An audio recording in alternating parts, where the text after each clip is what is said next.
Welcome back to Sunday Night in America. Cassie Ventura is educated, talented, beautiful, and a victim of domestic violence.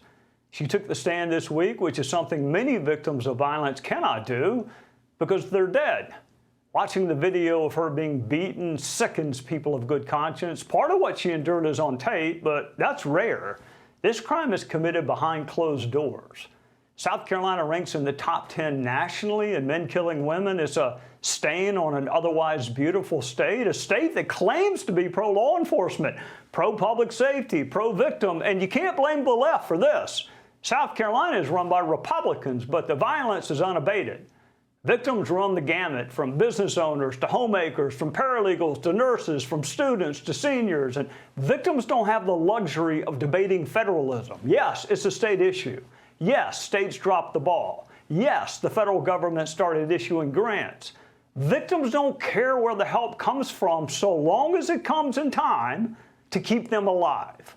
Women should not rely on federal handouts or private donations. It's a state matter, and it's being ignored in some states. Joining us is attorney Crystal Watson, president and CEO of Project Rest, which gives battered and abused women a lifeline. Welcome, Crystal. This is not a red or blue issue. It's a black and blue issue. Battered women don't have time for politics. So tell us what you do and whether you rely on federal grants and private donations. Yes, thank you so much, Mr. Downey, for having us on your show. We heavily rely on federal grants here at Project Rest. In fact, 67% of our grant funds come from the federal government. We have been in this area for 29 years, providing support services to victims of domestic violence. We operate a 52-bed emergency domestic violence shelter. We operate a crisis line, a 24-hour crisis line for anyone that is fleeing an abusive relationship to call us and do safety planning, crisis intervention. We also provide legal advocacy at our courthouse. We provide currently free court representation when seeking an order of protection or a restraining order. We also provide therapy services for those impacted by the trauma of being in an abusive relationship, as well as their children, just to name a few things that we do. And so we need continued funding to do that. You know, Crystal, in a previous life, I was a state prosecutor. Domestic violence laws, homicide laws, those are state crimes. Almost everything you just mentioned to me is a core function of the state.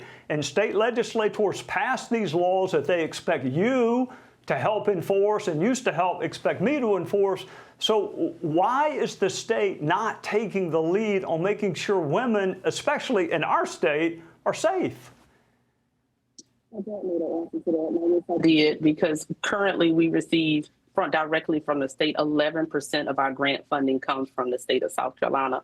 But we are forever grateful for the last couple of years when we've experienced the federal cuts. The last couple of years, the state has helped provide gap funding.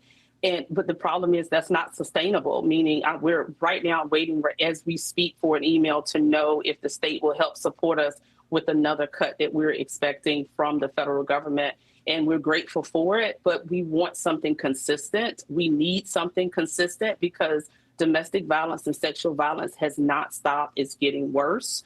And so this issue is going to continue, and we need the support from the state of South Carolina to help us with this. Well, Crystal, you're a lot nicer and a lot more diplomatic than I am, because the way I look at it, South Carolina legislators spend a lot of time focused on women who aren't born yet, more so than the ones who actually are trying to stay alive.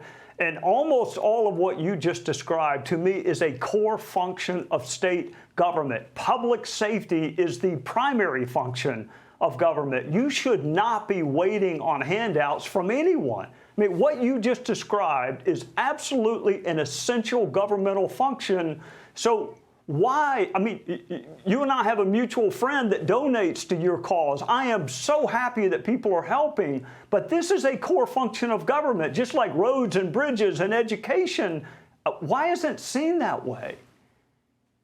I don't know, and that's why I'm hoping that having opportunities like today, being on your show, would help to just change the point of view and the perspective, because 1 in 4 women are impacted by intimate partner violence. 1 in 7 men I mean, here in Spartan, South Carolina, we're at 42.3%. That is a high number. I'm raising a little girl myself, and I think of it often. I don't want to raise her and worry about what she could be at risk of experiencing as she continues to grow up. So this is a serious issue, and I would love to sit down with all the lawmakers and everyone for us to figure this out so we can no longer be number 6 in the nation of women killed by intimate partners. Killed.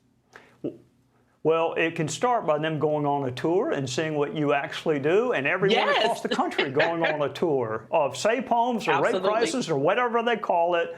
Educate yourself, and then you'll see that this is a core function of government. Crystal Watson, God bless you for doing what you are doing, and thank you for sharing it with us on a Sunday night. Thank you so much for having me. I appreciate it. Yes, ma'am. Take care. Hey, Sean Hannity here. Hey, click here to subscribe to Fox News YouTube page and catch our hottest interviews and most compelling analysis. You will not get it anywhere else.